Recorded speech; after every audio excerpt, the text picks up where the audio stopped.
আপনি কেন বললেন যে দাদা নাতি নাতনিকে আব্বু আম্মু বলবে? আমি বললাম যে আপনার সমস্যা, সমস্যাই তো, আমরা নাতি নাতনির কথা আদর করি, ভাই মনে করি। আমি বললাম যে আপনাদের জাহেল মানুষ তাই মনে করে, আমি কি সেটা মনে করব?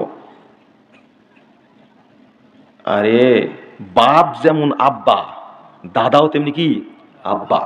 আপনি কি বুঝেছেন কথা? কি বললাম বলেন তো? আমার বাপ যেমন বাপ, দাদাও তেমনি কি বাপ আমার। দাদা কেমনে আমাকে ভাই বলবে? আচ্ছা দাদার বাপকে কি বলেন আপনারা? বড় আব্বা। কেন বড় আব্বা বলেন?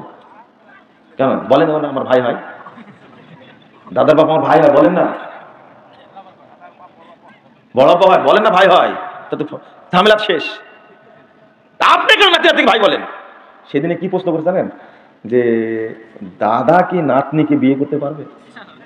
আচ্ছা এটা কোনো প্রশ্ন হয় বলেন তো দেখি? চাবুক দিয়ে পিটানোর দরকার না? ওইটাই বলেছিলাম।